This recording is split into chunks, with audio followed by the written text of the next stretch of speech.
আল্লাহর কসম, আমি আপনার সামনে এই কোরআন সামনে বলতেছি, 90 বছরের বুড়ো এক মানুষ।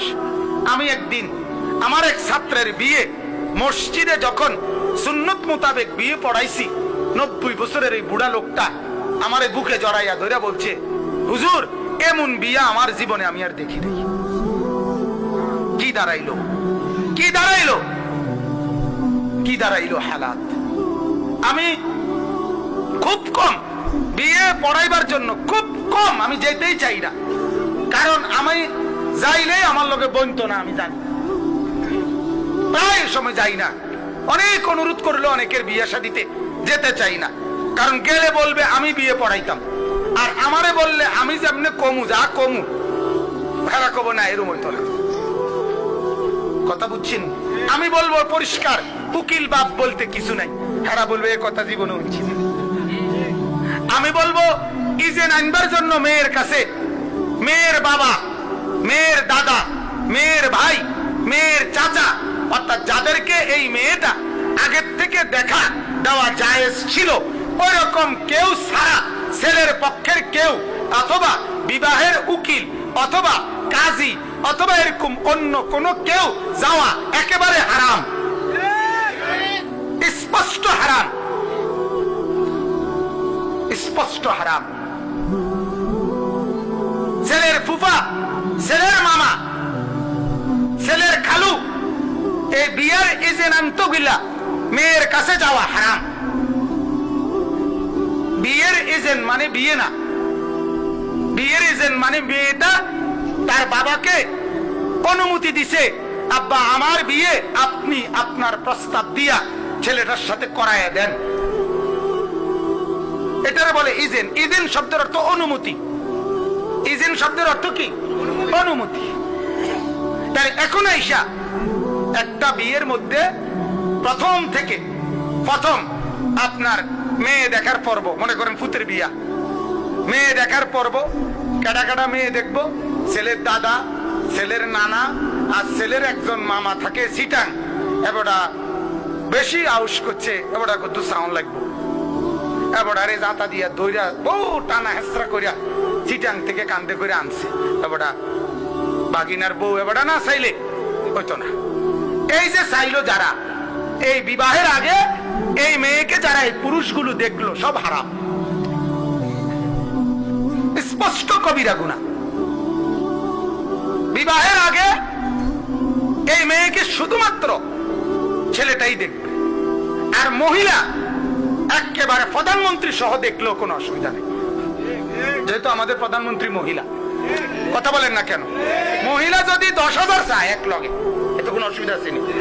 10,000 মহিলা মনে করেন ট্রেন দিয়ে নিয়ে গেল, পিকআপে তো নাটতো না, ট্রেনে নিয়ে গেল, কোনো সমস্যা নাই, কিন্তু পুরুষ দেখতে পারবে না। এই যে শুরু হয়, এই যে শুরু হয় নাফরমানি, সেদিন থেকে এরপর থেকে শুধু নাফরমানি আর নাফরমানি চলে, গায়ে হলুদ নাফরমানি, ইসলাম বহির্ভূত আমল, একটা বড় গেট ইসলাম বহির্ভূত আমল। জামাইয়ের গাড়িটাকে সাদা লাল নীল ফুল দিয়ে সাজানো ইসলাম বহির্ভূত আমল, আল্লাহ রসুলের বিধান না। পুরা অনুষ্ঠানটাকে ভিডিও করা রসুলের বিধান না।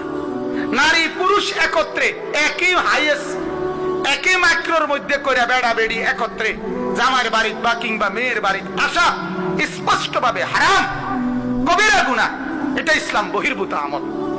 নারী পুরুষ একই প্যান্ডেলের ভিতরে, একই টেবিল চেয়ারের ভিতরে বেড়া বেড়ি একত্রে খাওয়া, এটা ইসলাম বহির্ভূত আমল, আল্লাহ রসুলের বিধান না এটা, আল্লাহ রসুলের বিধান না এটা।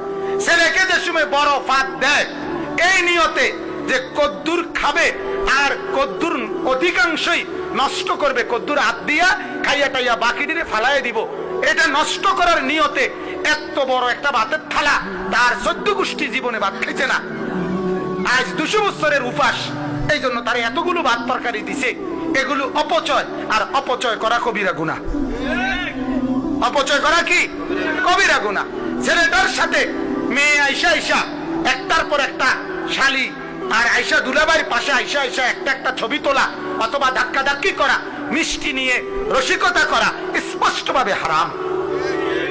মেয়েটা যখন সাজাইতেছে ছেলের পক্ষের একটার পর পর একটা ছেলে গিয়া গিয়া ছেলের মামতো ভাই, ছেলের স্বাস্থ্য ভাই, ছেলের খালতো ভাই, ছেলের কি বন্ধু, ছেলের দোস্ত, দোস্তের দোস্ত, এই সব গিয়া গিয়া মেয়েটার কাছে গিয়া গিয়া ছবি উঠায় আনে, একটার পর একটা ভিডিও করে আনে। স্পষ্ট কবিরা গুনাহ, হারাম ছাড়া আর কিছু না। মেয়েটাকে যখন ছেলেটার হাতে তুলে দেয়, বিবাহের পরে মহিলারা মিল্লা এই উত্তরের ঘরের ভাবি, দহিনের ঘরের ভাবি, 14 গোষ্ঠীর 13 কিসিমের ভাবি, সমস্ত ভাবি এখানে দাঁড়াইয়া ছেলেটাকে মেয়েটার হাতে তুলে, মেয়েটাকে ছেলের হাতে তুলে দেওয়া হারাম, কবিরা গুনাহ, স্পষ্ট কবিরা। এই এতগুলো খুরাফাত, এতগুলো বিদআত, এতগুলো কুসংস্কার, এতগুলো গুনার আচরণ আজ আমরা আমাদের একটা বিয়ের মধ্যে ঢুকাইছি।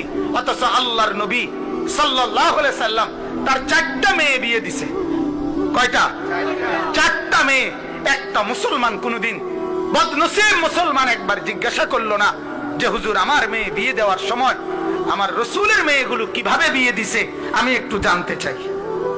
আল্লাহর নবী তার একজন পালক পুত্র যায়েদ ইবনে হারেসা, ওই পালক পুত্রকে 2বার বিয়ে করাইছে। প্রথম বিয়ে করাইছে, বিয়ে ভাঙ্গা গেছে কিছুদিন পর, আবার বিয়ে করাইছে নবীজি। 2বার ছেলে বিয়ে করাইছে, 4বার মেয়ে বিয়ে দিছে। তাহলে মেয়ে কেমনে বিয়ে দেয় এই ব্যাপারে নবীর কোনো তরিকা নাই? ছেলে কিভাবে বিয়ে দিতে হবে এই ব্যাপারে রাসূলের কোনো তরিকা নাই? তো সেটা আমাদের মধ্যে চর্চা আছে, সেটা আমাদের মধ্যে আলোচনা আছে। সর্দার মাতব্বররা এটা নিয়ে কথাবার্তা বলে। 3 লাখ টাকার কাবিন হইতো যৌতুক, আমি থাকাতে 50,000 টাকা বা 1 লাখ টাকা কমায় দিছি, অথবা 1 লাখ টাকাতে মিলমিশ করে দিছি। আপনাকে পায়খানা এরকম 1 বালতি যেমন পায়খানা, এরকম 1 ফুটাও তো পায়খানা, আপনারে কম পায়খানা বুঝাইয়া দিতে কইছে কি? এই অনুমতি দিছে কি আপনারে? পেশাব 1 মগম পেশাব, 1 বালতিও তো পেশাব, ঠিক কিনা বলেন? হারাম তো হারামি। আরে কথা বলেন না কেন? হারাম তো হারামি। হারামের কম করা আর বেশ করার মধ্যে বৈশিষ্ট্য কি? কোন বৈশিষ্ট্য আছে বলেন? যাই হোক, তা আমার বলার উদ্দেশ্য হলো, আজকে যদি আমরা এটা বলতে যাই আপনাদেরকে, তাহলে এখন অবস্থা কি? এগুলো বলার পরে আপনারা মন্তব্য করবেন কি? হুমা এরই নতুন কথা। কোনগুলো নতুন কথা? আমরা ঠিকই নতুন কথা। আজকে এত বছর ধরে আমরার গ্রামে চলে আইছে, আমরার সমাজে চলে আসছে। এই এত বছর, কত বছর? নয়তো 30 বছর। কথা বলেন না কেন? আপনাদের গ্রামে চলে আসছে নয়তো 40 বছর, কিন্তু ইসলামের বয়স তো 40 বছর না। কত বছর? 1500 বছর। তাইলে আমারটা নতুন না, আপনারটা নতুন। আপনি বলেন, গত 40 বছর ধরে চলমান নিয়ম, গত 50 বছর ধরে চলমান নিয়ম, গত 70 বছর ধরে চলমান নিয়ম, আর 1450 বছর আগের নিয়ম, তাহলে কোনটা নতুন? 50 বছরেরটা নতুন। কথা বলেন না? 70 বছরেরটা নিয়ম নতুন, তো আমারটা না নতুন? আমারটা পুরাতন। কোরআন থেকে যেটা বলছি আমরা, রাসূলের সুন্নাত থেকে যেটা বলছি আমরা, সেটা পুরাতন নিয়ম, আপনারটা নতুন। কিন্তু আপনি আঙ্গুর উপরে চাপাই দিচ্ছেন হুজুর নতুন করে। এখন এডি কই আপনারা বেজাল বাজাইলে হইতো না, যেমনি চলতে আছে চলতে দেন। আস্তাগফিরুল্লাহ, পৃথিবীর সবাই যেমনি চলতেছে চলতে দিলেও বাঁধতে পারে, কিন্তু কোন আলেমে দিন সমাজ যেভাবে ইচ্ছা ভাবে চলুক, এটা আলেমে দিন দিতে পারে না, এটা কোরআন দিতে পারে না। আখিরাত যার সামনে, যে মানুষকে জান্নাতি বানাইতে চায়, যে মানুষকে জাহান্নাম থেকে বাঁচাইতে চায়, যে আল্লাহর কোরআন দিন বুঝাইতে চায়, তাকে এই কথা ভাবার, মাইনে নেওয়ার কোন সুযোগ নেই। কিতাবুন উনজিলা ইলাইকা, আল্লাহ তাআলা বলেন, ও নবী, আপনার উপরে আমি এই কোরআন নাজিল করেছি। ফালা ইয়াকুন ফি সাদরিকা হারাজুম মিনহু, আপনি এই কোরআন পৌঁছাতে গিয়ে 1 মিনিটের জন্য আপনার দিলের মধ্যে কোনো সংকোচ, কোনো দ্বিধা আপনি পোষণ করবেন না। আল্লাহর আদেশ কোরআনে আছে।